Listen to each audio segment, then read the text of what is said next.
참 예수님, 즐거운 성경 공부 시간이 돌아왔습니다. 이번 시간에는 생명의 하느님에 대해서 살펴보겠습니다. 생명의 하느님. 모든 생명은 하느님에게서 왔기 때문에 소중합니다. 하느님은 생명이 번성하기를 간절히 바라십니다. 하느님은 하늘과 바다의 온갖 생물을 만드신 다음 그들을 축복하시며 번식하고 번성하여라 하고 명령하셨습니다. 창세기 1장 22절의 말씀이죠. 또한 사람을 남자와 여자로 만드시고 축복하시며 자식을 많이 낳고 번성하여 땅을 가득 채우고 지배하여라. 창세기 1장 28절 하고 명령하셨습니다. 한자로 생명, 생명은 살라는 명령이죠. 생명.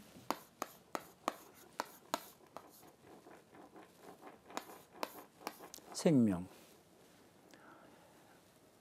그래서 이 위에 성경 말씀과 잘 맞아떨어집니다. 따라서 생명을 살리는 일은 하나님의 뜻과 명령에 순종하는 일이요, 생명을 죽이는 일은 그분의 뜻과 명령을 거스르는 일입니다. 먼저 구약 성경에 자주 나오는 표현을 살펴보겠습니다. 내 생명을 걸고.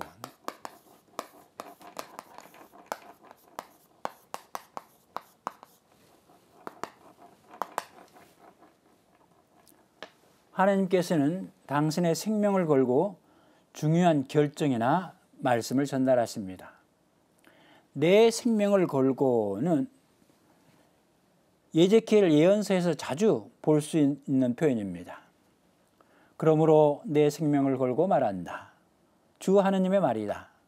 네가 너의 그 모든 혐오스러운 것과 역겨운 것으로 나의 성전을 부정하게 만들었기 때문에 나도 너를 잘라내고 동정하지 않으며 또한 불쌍히 여기지도 않겠다.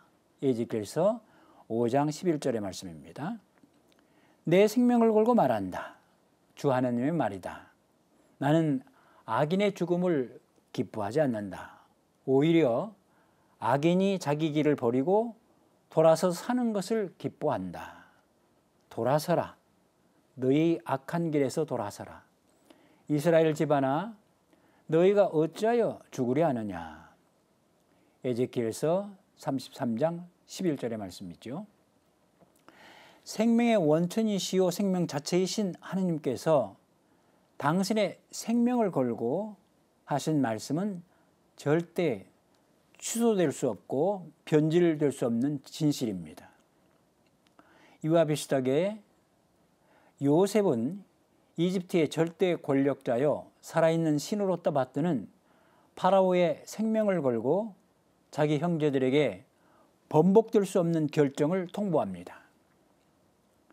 너희를 이렇게 시험해 보아야겠다. 너희 막내 아우가 이리로 오지 않으면 내가 파라오의 생명을 걸고 말하건대 너희는 결코 이곳을 떠날 수 없다. 창세기 42장 15절의 말씀입니다. 그런데 인간은 내 생명을 걸고라는 말을 쓸 수가 없습니다. 인간은 자기 생명의 주인이 아니기 때문에 그렇습니다. 구약성경에서 어떤 인간도 내 생명을 걸고라고 말하거나 맹세한 예는 없습니다. 그 다음에 두 번째로 살아계신 하느님이라는 표현이 있습니다. 살아계신 하느님.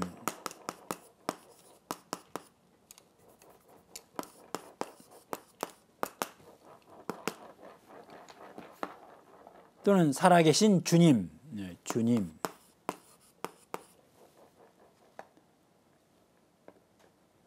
신구약 성경 전체에 걸쳐서 살아계신 하느님 또는 살아계신 주님이라는 칭호가 무수히 나옵니다. 하나님은 이 이름을 매우 좋아하시는 것 같습니다. 이 이름의 기능은 여러 가지인데 그 가운데 몇 가지만 소개합니다. 첫째, 사람들은 살아계신 하느님이나 살아계신 주님을 부르며 맹세하는데, 이런 맹세의 정식은 신구약 성경 전체에 매우 빈번하게 등장합니다. 예를 들면 판관기 8장 19절에서 기드온은 이렇게 말합니다. 그들은 내 어머니에게서 난 내 형제들이요 살아계신 주님을 두고 맹세하는데, 당신들이 그들을 살려주었더라면 내가 당신들을 죽이지는 않았을 것이요. 마태복음 26장 63절에서는 대사제가 예수님을 신문하면서 이 정식을 사용합니다. 내가 명령하오, 살아계신 하느님 앞에서 맹세를 하고 당신이 하느님의 아들 메시아인지 밝히시오. 하느님은 영원히 살아계신 분이므로 그분의 생명을 두고 거짓으로 맹세하게 되면 언젠가는 거짓이 들통나고 처벌을 받을 것이 분명합니다. 둘째, 사람들이 하느님께 도움을 청할 때 이 이름을 언급합니다. 살아계신 하느님 또는 살아계신 주님. 여호수아는 요르단을 건너 가나안에 진입하기에 앞서 살아계신 하느님을 언급하며 이스라엘 자손들을 격려했습니다. 이제 일어날 이 일로서 살아계신 하느님께서 너희 가운데 계시면서 가나안족, 히타이트족, 히위족, 프리즈족, 기르가스족, 아모리족, 여부스족을 너희 앞에서 반드시 쫓아내시리라는 것을 알게 될 것이다. 여호수아기 3장 10절의 말씀이죠. 아시리아 임금 사네립이 유다를 침공했을 때 유다 임금 히즈키야는 주님의 집으로 올라가서 사네립에 편지를 펼쳐놓고 그가 살아계신 하느님을 모독한다고 지적하면서 이렇게 간청했습니다. 주님, 귀를 기울여 주십시오. 주님, 눈을 뜨고 보아주십시오. 살아계신 하느님을 조롱하려고 사네립이 보낸 이 말을 들어보십시오. 열왕기 하권 9장 16절의 말씀이죠. 이때 살아계신 하느님은 인간의 역사에 개입하셔 힘차게 활동하시는 분임을 드러냅니다.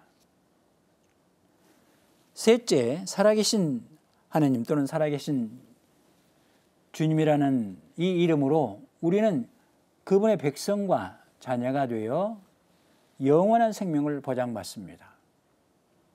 호세아 예언자는 이 이름을 부르며 하나님께서 불충한 이스라엘 백성을 당신께 되돌리시리라고 예언을 합니다.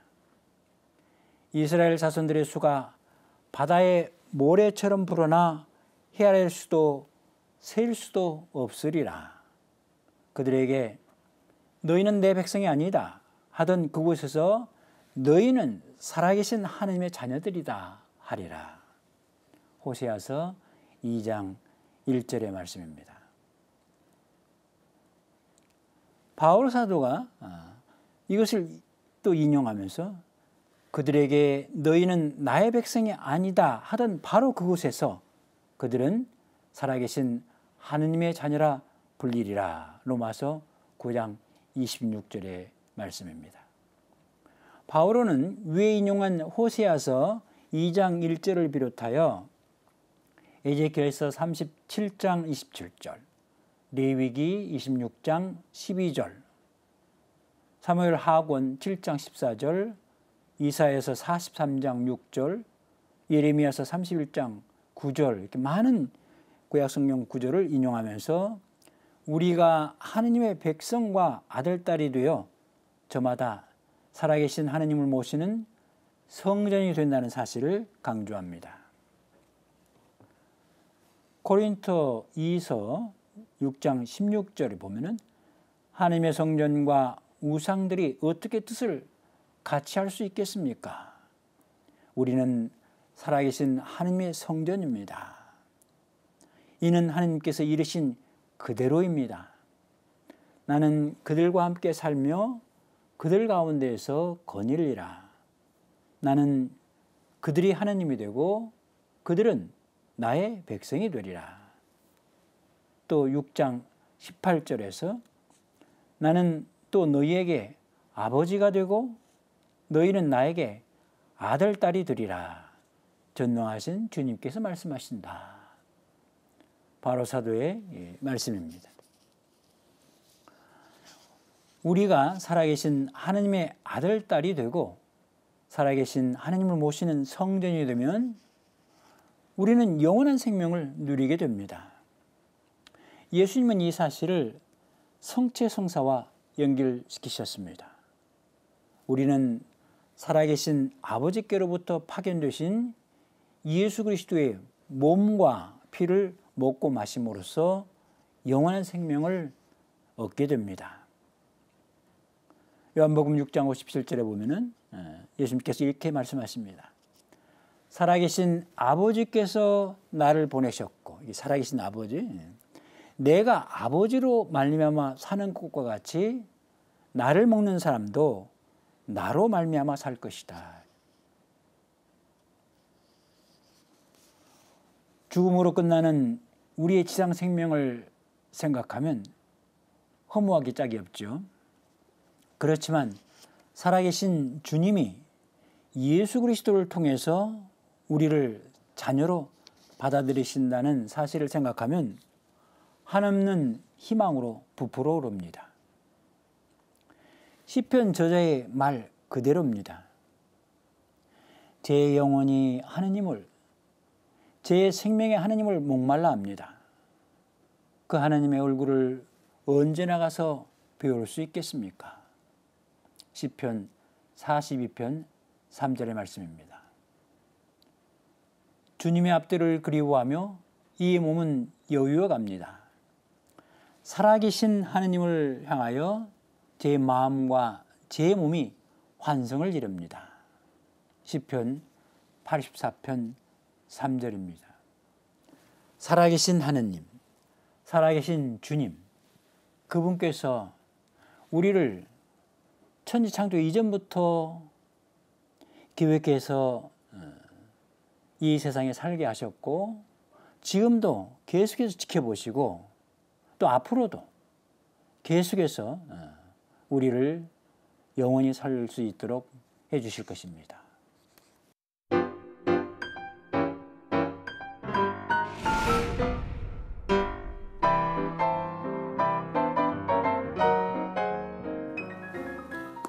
하느님은 생명의 보호자라는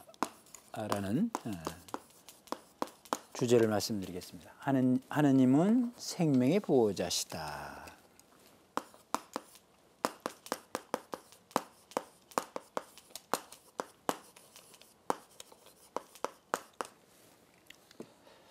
앞에서 우리는 생명을 뜻하는 히브리어 헷,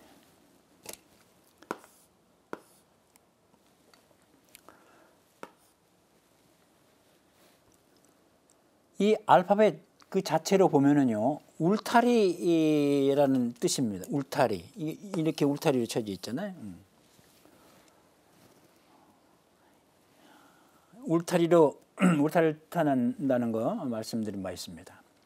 이 울타리는 혼돈과 죽음의 세력이 들어오지 못하도록 쳐두신 보호막을 가리킵니다. 하나님은 당신 손으로 공들여 만드신 인간의 생명이 죽기를 바라지 않으십니다. 인간을 살라고 만드신 것이지 죽으라고 만드신 것이 아닙니다. 죽음은 하나님이 만드신 것이 아닙니다. 하나님께서는 죽음을 만들지 않으셨고 산이들의 멸망을 기뻐하지 않으신다. 하나님께서는 만물을 존재하라고 창조하셨으니 세상의 피조물이 다 이롭고 그 안에 파멸의 독이 없으며 저승의 지배가 지상에는 미치지 못한다. 지혜서 1장 13절과 14절의 말씀입니다. 그분은 심지어 죄인이나 악인들까지도 죽기를 바라지 않으십니다. 너희가 지은 모든 죄악을 떨쳐버리고 새 마음과 새 영을 갖추어라. 이스라엘 집안아, 너희가 어찌하여 죽으려 하느냐? 나는 누구의 죽음도 기뻐하지 않는다. 주 하나님의 말이다. 그러니 너희는 회개하고 살아라. 에제키엘에서 18장 31절과 32절의 말씀입니다. 그러니 그들에게 말하여라. 내 생명을 걸고 말한다. 주 하나님의 말이다. 나는 악인의 죽음을 기뻐하지 않는다. 오히려 악인이 자기 길을 버리고 돌아서서 사는 것을 기뻐한다. 돌아서라. 너희 악한 길에서 돌아서라. 이스라엘 집안아, 너희가 어찌하여 죽으려 하느냐? 에제키엘서 33장 11절의 말씀입니다. 하나님은 생수의 원천이시고 생명의 샘이십니다. 여기 생수는 우리 시중에서 파는 그런 생수를 가리키는 게 아니라 흐르는 물, 살아있는 물인데요. 또 샘에서 솟아나는 물을 가리킵니다. 이 살아있는 물의 원천이시고 생명의 샘이십니다. 따라서 그분을 저버리는 자는 수치를 당하고 그 이름이 땅에 새겨질 것입니다. 곧 땅의 먼지로 쓰러질 것입니다. 정녕 내 백성이 두 가지 악행을 저질렀다.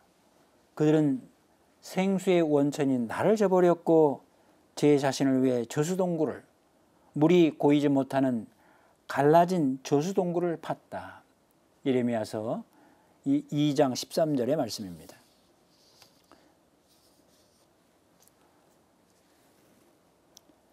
저수동굴은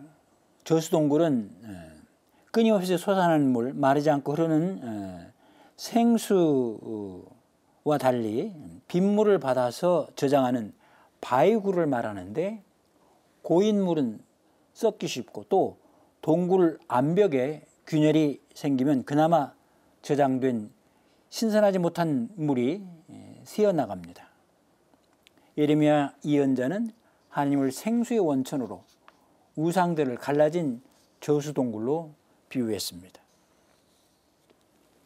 이스라엘의 희망이신 주님, 당신을 저버린 자는 누구나 수치를 당하고 당신에게서 돌아선 자는 땅에 새겨지리이다.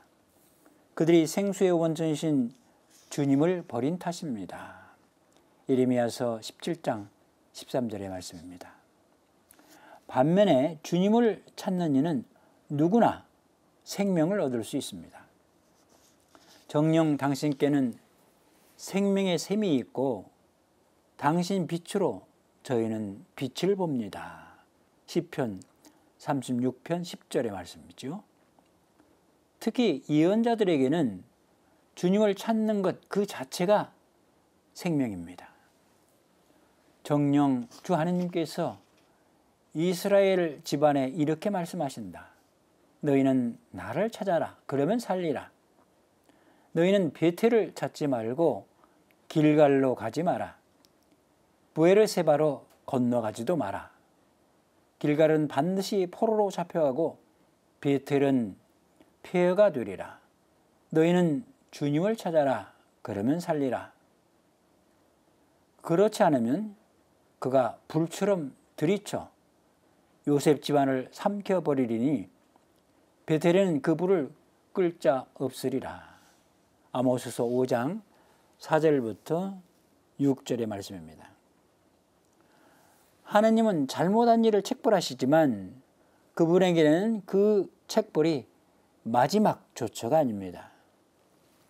그분은 매맞아 찢긴 상처를 싸매주시고 회복시키신 다음 당신 앞에서 살게 하십니다.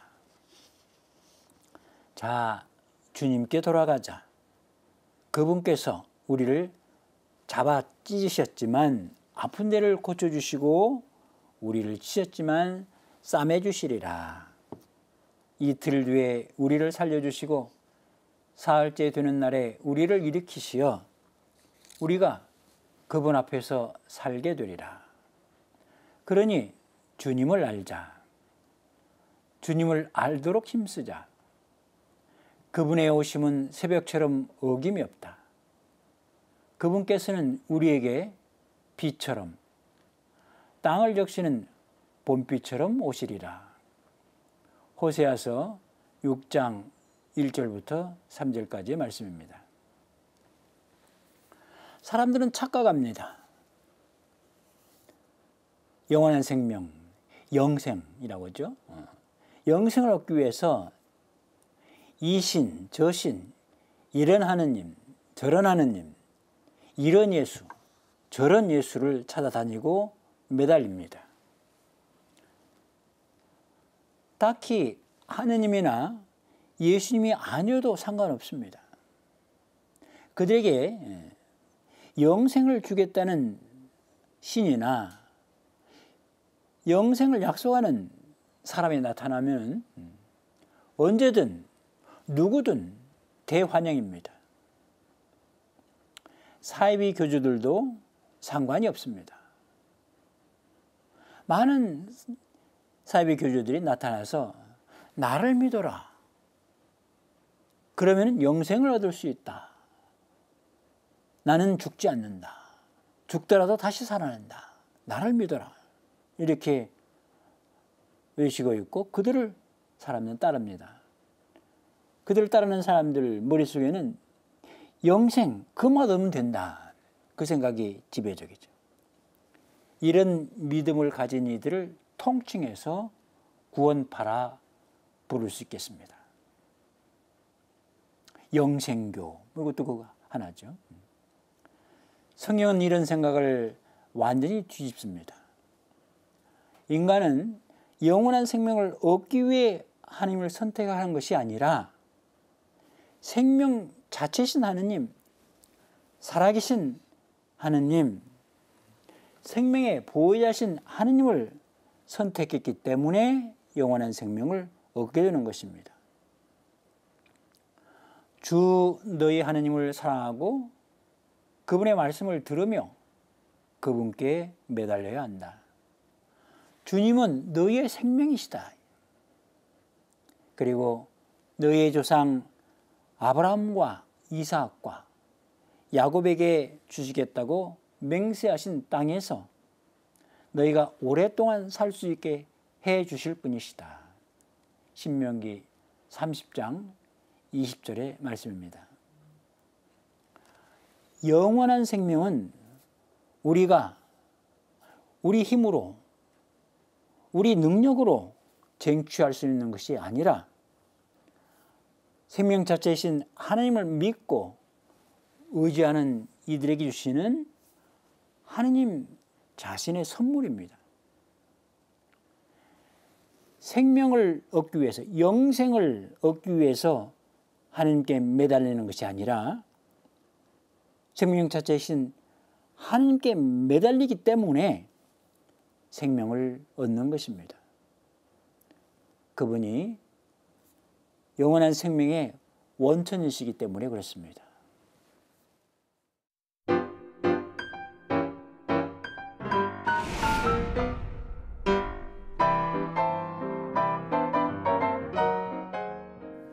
이번에는 생명의 길은 하나님의 법과 계명이라는 주제를 살펴보겠습니다.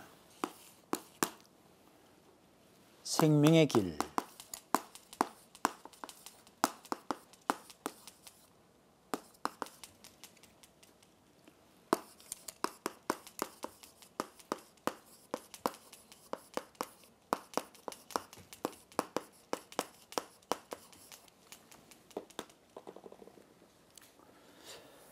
생명 자체이신 하나님께서는 우리에게 분명히 생명의 길을 가르쳐 주셨습니다. 이 백성에게 말하여라. 주님께서 이렇게 말씀하신다. 이제 내가 너희 앞에 생명의 길과 죽음의 길을 놓아둔다. 예레미야서 21장 8절의 말씀이죠. 그 생명의 길이란 그분의 법과 계명을 지키는 것입니다. 반면에 죽음의 길이란 그분을 찾지 않고 그분의 말씀을 듣지 않는 것입니다. 생명 자체이신 그분을 찾지 않으면 죽음을 맞이할 수밖에 없는 거죠. 그러나 그분은 우리에게 자유를 주셨으므로 생명의 길과 죽음의 길을 선택하는 것은 우리 몫입니다. 보아라, 내가 오늘 너희 앞에 생명과 행복, 죽음과 불행을 내놓는다. 내가 오늘 너희에게 명령하는 주 너희 하나님의 계명을 듣고 주 너희 하나님을 사랑하여 그분의 길을 따라 걷고 그분의 계명과 규정과 법규들을 지키면 너희가 살고 번성할 것이다. 또 주 너희 하나님께서는 너희가 차지하러 들어가는 땅에서 너희에게 복을 내리실 것이다. 그러나 너희의 마음이 돌아서서 말을 듣지 않고 유혹에 끌려 다른 신들에게 경배하고 그들을 섬기면 내가 오늘 너희에게 분명히 일러두는데 너희는 반드시 멸망하고 요르단을 건너 차지하러 들어가는 땅에서 오래 살지 못할 것이다. 나는 오늘 하늘과 땅을 증인으로 세우고 생명과 죽음, 축복과 저주를 너희 앞에 내놓았다. 너희와 너희 후손이 살려면 생명을 선택해야 한다. 또한 주 너희 하나님을 사랑하고 그분의 말씀을 들으며 그분께 매달려야 한다. 주님은 너희의 생명이시다. 그리고 너희의 조상 아브라함과 이삭과 야곱에게 주시겠다고 맹세하신 땅에서 너희가 오랫동안 살 수 있게 해주실 분이시다. 제가 다소 길게 인용한 신명기의 말씀입니다. 신명기 30장 15절부터 20절. 신명기는 잘 아시다시피 모세가 죽기 전에 설교 형식으로 이스라엘 백성에게 남겨놓은 유언입니다. 세계 마지막에 간절히 이스라엘 백성이 어떻게 하면은 가나안 땅에 들어가서 번영을 누리고 살 수 있을지 그것을 분명히 가르쳐주고 있는 것입니다. 이 대목의 마지막 구절을 보면은 생명이신 주님의 말씀에 순종하면 약속의 땅에서 오랫동안 장수할 것이라는 약속이 나옵니다. 이 약속은 구약의 모든 율법과 계명을 10가지로 정리한 10계명에서 유일하게 부모를 공경하라는 계명에 덧붙여집니다. 아버지와 어머니를 공경하여라.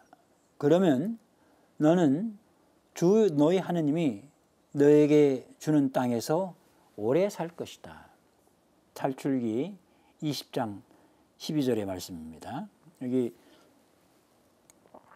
10계명, 은혜로운 10가지 말씀 가운데 나오는 중요한 대목이죠. 여기서 그 로고테라피, 의미요법이라고 그러는데요. 로고테라피의 창시자 빅터 프랭클 박사의 일화를 소개하겠습니다. 빅터 프랭클은 프로이트와 아들러와 함께 비엔나 3대 심리학파 가운데 한 학파를 형성한 심리학자죠. 그는 2차 대전 당시 폴란드의 아우슈비츠 수용소의 체험을 바탕으로 인간에게 삶의 의미가 주어지면 어떤 악조건도 이겨낼 수 있다고 주장했습니다. 수용소에 보면은요, 힘이 세고, 굉장히 목소리도 크고, 거친 사람들이 있죠. 그런 사람들이 수용소의 그 어려움을 잘 버텨내고, 또 그 간수들, 수용소 그 간부들, 그들을 지키는 그 사람들과 영합해가지고 좀 자신은 편하게 지내면서 죄수들을 이제 억압하는 그런 역할을 하는데, 그런 사람들이 오래 살아남을 줄 알았는데 오히려 그런 사람들보다 비록 육체적으로 약하지만 그러나 삶의 의미를 분명하게 지니고 있는 사람들이 마지막까지 살아남더라는 것입니다. 프랭클도 그 사람들 가운데 하나였죠. 그리고 인간에게 궁극적 삶의 의미란 바로 생명의 주이신 하느님이시며 그분의 계명이야말로 삶의 궁극적 의미를 인간에게 밝혀준다고 강조했습니다. 삶의 의미는 각 사람마다 다 다르죠, 물론. 그런데 그 모든 삶의 의미, 궁극적으로는 하느님이시라는 겁니다. 궁극적 인간의, 모든 인간의 궁극적 삶의 의미는 하느님이시다. 이렇게 본 거죠. 프랭클은 1941년 비엔나를 떠나려고 미국행 비자를 신청했습니다. 게슈타포, 독일 이쪽에서 이제 점차 이 오스트리아를 합병을 하고 계속 압박에 들어오니까 프랭클은 유다인으로서 이제 생명 위협을 느꼈죠. 그래서 미국 대사관을 통해서 미국행 비자를 신청했는데 그 비자가 나온 거예요. 그는 비엔나 강변을 거닐면서 깊은 고민에 빠졌습니다. 나는 과연 나와 내 가족을 살리기 위해서 나를 낳아주시고 길러주신 부모님을 버려야 하는가. 그래서 고민에 빠졌다가 이런 식으로 이제 마음을 정했습니다. 마지막 순간까지 하늘에서 특별한 표지가 떨어지기를 기다리다가 아무런 표지가 나타나지 않으면 부모님을 포기하고 미국으로 가겠다고 결정한 것입니다. 그러고 나서 이제 집에 돌아와 보니까 식탁 위에 대리석 조각이 하나 놓여 있었어요. 그 돌은 아버지가 파괴된 유다회당 잔해에서 가져온 것이었는데 거기에는 위에 탈출기 20장 12절의 말씀 아버지와 어머니를 공경하여라. 그러면 너는 주 너희 하느님이 너에게 주신 땅에서 오래 살 것이다. 이 말씀이 적혀 있는 거예요. 프랭클은 미국행을 포기했습니다. 그리고 결국 체포돼서 아우슈비츠 수용소로 끌려갔죠. 물론 이제 부모님도 처형되셨습니다. 그런데 전쟁이 끝나고 나서 프랭클은 미국으로 건너오게 됩니다. 그리고 거기서 안정된 생활을 누리면서 연구에 매진할 수 있었고 미국의 여러 유명 대학에서 버클리, 또 스탠포드 여러 유명 대학에서 강의를 하면서 수많은 세미나를 주관하고 중요한 저서들을 많이 남겼습니다. 그리고 놀라웠게도 93세까지 장수했습니다. 탈출기 말씀 그대로 이루어진 거죠. 우리는 10계명을 보통 상삼계와 하칠계로 나눕니다. 상삼계는 하나님에 대한 계명, 하칠계는 사람에 대한 계명입니다. 그런데 하칠계에서 첫째로 나오는 계명이 부모에 대한 효도입니다. 우리나라 윤리의 기본도 효죠. 부모에 대한 계명이 하칠계의 첫 자리에 오는 이유는 부모는 하나님을 대신해서 우리에게 생명을 주고 그 생명을 키워주셨기 때문입니다. 부모에 대한 공경 다음에 나오는 계명이 살인하지 말라는 금령입니다. 십계명은 생명을 준 부모를 공경하고 다른 사람의 생명을 해치지 않는 것이 법과 계명의 근본이요 생명의 기림을 천명하고 있는 셈입니다. 성경은 인간 생명에 가해지는 폭력을 한결같이 규탄합니다. 율법은 피를 흘리거나 먹지 말라는 규정을 명시합니다. 피는 생명이기 때문에 그렇습니다. 피는 곧 모든 생물의 생명이기 때문이다. 그래서 내가 이스라엘 자손들에게 이렇게 말한 것이다. 너희는 어떤 생물의 피도 먹어서는 안 된다. 피는 곧 모든 생물의 생명이기 때문이다. 누구든지 그것을 먹는다는 잘려나갈 것이다. 레위기 17장 14절을. 하나님께서는 인간의 폭력 때문에 일어난 대홍수가 끝난 다음 노아에게 다른 사람의 피를 흘리는 일을 엄금하십니다. 그리고 그 이유를 하나님께서 직접 밝히십니다. 사람의 피를 흘린 자, 그 자도 사람에 의해서 피를 흘려야 하리라. 하나님께서 당신 모습으로 사람을 만드셨기 때문이다. 창세기 9장 6절의 말씀이죠. 예수님도 영원한 생명과 계명의 준수를 연결시키셨습니다. 예수님께서 길을 떠나시는데 어떤 사람이 달려와 그분 앞에 무릎을 꿇고 선하신 스승님, 제가 영원한 생명을 받으려면 무엇을 해야 합니까? 하고 물었다. 그러자 예수님께서는 그에게 이르셨다. 어찌하여 나를 선하다고 하느냐? 하나님 한 분 외에는 아무도 선하지 않다. 너는 계명들을 알고 있지 않느냐? 살인해서는 안 된다. 간음해서는 안 된다. 도둑질해서는 안 된다. 거짓 증언을 해서는 안 된다. 횡령해서는 안 된다. 아버지와 어머니를 공경하여라. 마르코복음 10장 17절부터 20절, 또 마테오, 루카 병행구절도 참조하시기 바랍니다.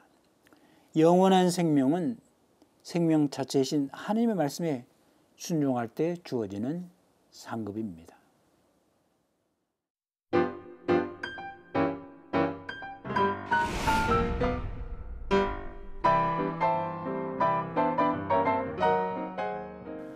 이번에는 생물학적인 생명과 영적인 생명의 차이를 좀 살펴보겠습니다.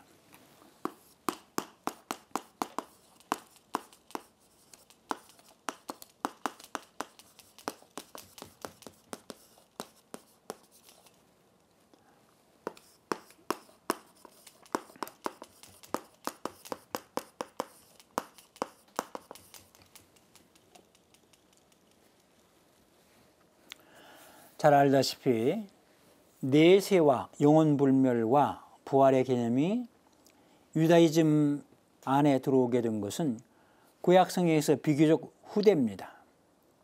구약성경에서 기원전 200년 이후에 쓰여진 집회서, 지혜서, 마카베오기, 다니엘서 등에는 내세와 부활의 개념이 나오지만 그 이전의 책들에서는 이런 개념들을 찾아보기가 어렵습니다. 그러나 그 개념들의 징후가 여기저기서 감지됩니다.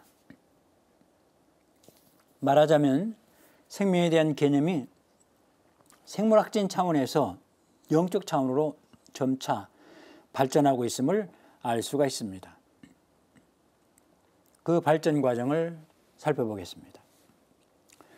처음에는 사람이 이승의 삶을 떠나게 되면 땅을 바치는 기둥들 사이에 위치한 지하세계, 이스라엘 사람들은 그걸 셔올이라고 부르죠. 이 셔올에 내려갑니다. 이게 이제 창궁이 있고 그 밑에 이제 땅이 있고 그다음에 땅을 바치는 기둥들이, 큰 기둥들이 있고 그 기둥과 기둥 사이에 죽음의 세계, 셔올이 있는 거죠. 지하 세계가. 이제 죽으면은 사람들은 그곳에 내려간다는 거예요. 거기 가면 어떻게 되느냐? 의식은 있으나 활동력이 전혀 없습니다. 그런 상태로 그냥 영원히 머무른다는 거예요. 이 저승의 지하세계에 내려가면 다시는 돌아올 수가 없습니다. 그래서 오래 사는 것, 장수는 하나님의 가장 큰 축복 가운데 하나로 되어 있습니다. 욥은 이 축복에서 제외되는 것을 판단하면서 이렇게 주님께 하소연합니다. 구름이 사라져 가버리듯 저승으로 내려간 이는 올라오지 못합니다. 욥기 7장 9절 말씀이죠. 그곳에서는 심지어 하느님을 기억하지도 찬미하지도 못하는 무기력한 상태에 빠진다는 것입니다. 죽음의 그림자가 자신에게 드리워질 때 유다 임금 히즈키야는 하느님께 생명을 연장시켜 달라고 간청하면서 이렇게 말합니다. 저승은 당신을 찬송할 수 없고 죽음은 당신을 찬양할 수 없으며 구렁으로 내려가는 자들은 당신의 성실하심에 희망을 두지 못합니다. 이사야서 38장 18절의 말씀입니다. 시편 저자도 같은 생각을 공유합니다. 죽으면 아무도 당신을 기억할 수 없습니다. 저승에서 누가 당신을 찬송할 수 있겠습니까? 시편 6장 6절의 말씀. 현세의 삶에 집착하고 죽음에 대한 두려움과 저승의 위력에 압도당한 히브리인들이 살아계신 주님께 희망을 두면서 점차 죽음과 저승 저 너머의 삶을 바라보게 된 것은 예언자들의 통찰 덕분입니다. 에제키엘 예언자의 저 유명한 마른뼈 환시는 외견상 이스라엘의 정치적 회복을 예고하는 데 초점을 맞추지만 나라가 다시 회복되는 것 또는 민족이 회복되는 것, 유다인들의 부활 개념을 촉발시키는 불씨가 되었을 것입니다. 그때 그분께서 나에게 말씀하셨다. 사람의 아들아, 이 뼈들은 온 이스라엘 집안이다. 그들은 우리 뼈들은 마르고 우리 희망은 사라졌으니 우리는 끝났다고 말한다. 그러므로 예언하여라. 그들에게 말하여라. 주 하느님이 이렇게 말한다. 나 이제 너희 무덤을 열겠다. 그리고 내 백성아, 너희를 그 무덤에서 끌어내어 이스라엘 땅으로 데려가겠다. 내 백성아, 내가 이렇게 너희 무덤을 열고 그 무덤에서 너희를 끌어올리면 그제야 너희는 내가 주님임을 알게 될 것이다.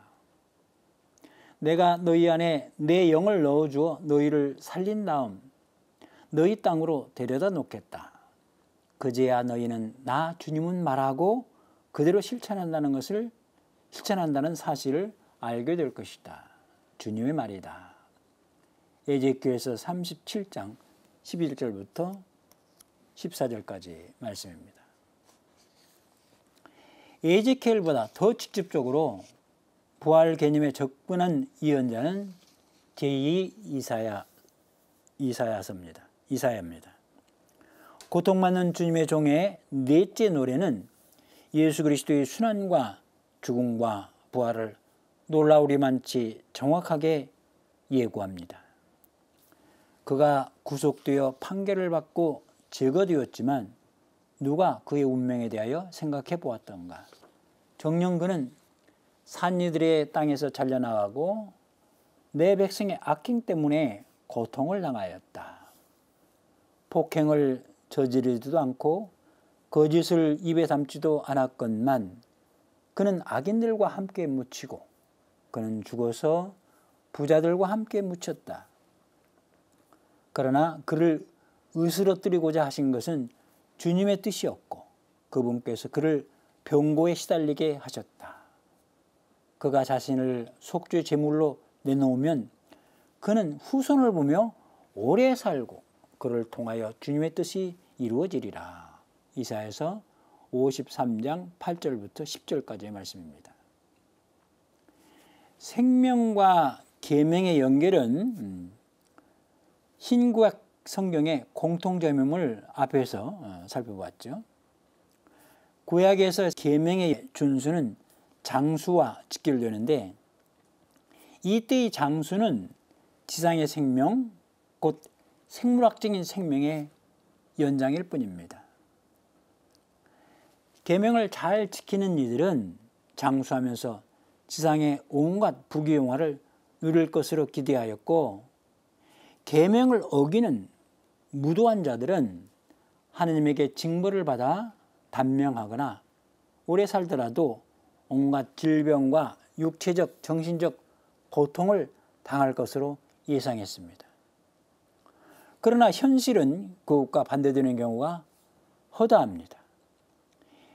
일찍이 코엘렛의 저자, 코엘렛 옛날에는 전도서라고 했죠. 코엘렛의 저자는 이를 정확하게 간파하고 상선벌학의 원리가 허구임을 지적했습니다. 땅 위에서 자행되는 허무한 일이 있다. 악인들의 행동에 마땅한 말을 겪는 의인들이 있고, 의인들의 행동에 마땅한 말을 누리는 악인들이 있다는 것이다. 나는 이 또한 허무라고 말한다. 코엘렛 8장 14절의 말씀이죠. 욥기의 저자도 3장부터 41장까지의 운문 부분에서 이 원리가 무너진 현실을 개탄하며 하나님께 이를 따지기까지 합니다. 욥기는 잘 아시다시피 1장, 2장은 산문 부분이고, 그리고 마지막에 또 42장이 또 산문부분으로 되어 있습니다. 가운데 부분은 운문으로 되어 있는데, 운문 부분의 욥과 산문 부분의 욥이 다릅니다. 산문 부분의 욥은 그냥 자기 운명을 그대로 받아들이고 상선벌학의 원리, 이것을 고수하는데, 운문 부분에서는 이 상선벌학의 원리에 대해서 의문을 제기하는 거죠. 그러나 산문 부분에서 욥기의 저자는 상선벌학의 원리를 재확인합니다. 유다교의 후기 지혜문학은 현세에서 들어맞지 않는 상선벌학의 문제를 내세워 부활의 개념으로 해결합니다. 현세에서 채워지지 않는 상선벌학의 원리는 내세에서 반드시 실현된다는 것입니다. 의인들의 영혼은 하나님의 손안에 있어 어떠한 고통도 겪지 않을 것이다. 어리석은 자들의 눈에는 의인들이 죽은 것처럼 보이고 그들의 말로가 고난으로 생각되며 우리에게서 떠나는 것이 파멸로 여겨지지만 그들은 평화를 누리고 있다. 사람들이 보기에 의인들이 벌을 받는 것 같지만 그들은 불사의 희망으로 가득 차 있다. 지혜서 3장 1절부터 4절. 또 다른 지혜서 말씀. 악인의 희망은 바람에 날리는 건불 같고 태풍에 흩날리는 가벼운 거품 같다. 그것은 바람 앞에 연기처럼 흩어지고 단 하루 머물렀던 손님에 대한 기억처럼 흘러가 버린다. 그러나 의인들은 영원히 산다. 주님께서 그들에게 보상하시고 지극히 높으신 분께서 그들을 보살피신다. 그러므로 그들은 주님의 손에서 영화로운 왕관을 받고 아름다운 머리띠를 받을 것이다. 그분께서는 당신의 오른손으로 그들을 감싸주시고 당신의 팔로 그들을 지켜주실 것이다. 뒤에서 5장 14절부터 16절까지의 말씀입니다. 이제 구약의 마지막 단계에 와서 생명의 개념은 생물학적인 차원을 넘어서서 영적인 차원으로 넘어가고 영원한 생명이라는 용어가 등장하기 시작합니다. 영원한 생명은 구약성경 전체에서 4번 언급되는데 시편 133편 3절, 다니엘서 12장 2절, 마가베오 하권 7장 9절과 36절. 이 가운데 인간 생명을 지칭하는 경우는 시편을 제외한 3번뿐입니다. 특히 다니엘서는 의인에게 주어지는 영원한 생명과 악인에게 주어지는 영원한 형벌을 극명하게 대비시킵니다. 땅 먼지 속에 잠든 사람들 가운데서 많은 이가 깨어나 어떤 이들은 영원한 생명을 얻고 어떤 이들은 수치를, 영원한 치욕을 받으리라. 다니엘서 12장 2절의 말씀이죠. 영원한 생명에 대한 담론은 신약성경, 특히 바오로 서간과 요한복음에 와서야 정식으로 등장합니다. 오늘은 생명의 하느님에 대해서 같이 살펴보았습니다. 말씀 안에서 행복하십시오. 강복드리겠습니다. 주님께서 여러분과 함께 전능하신 천주 성부와 성자와 성령께서는 이 방송을 시청하는 모든 애청자들에게 축복을 내리시어 길이 머물게 하소서.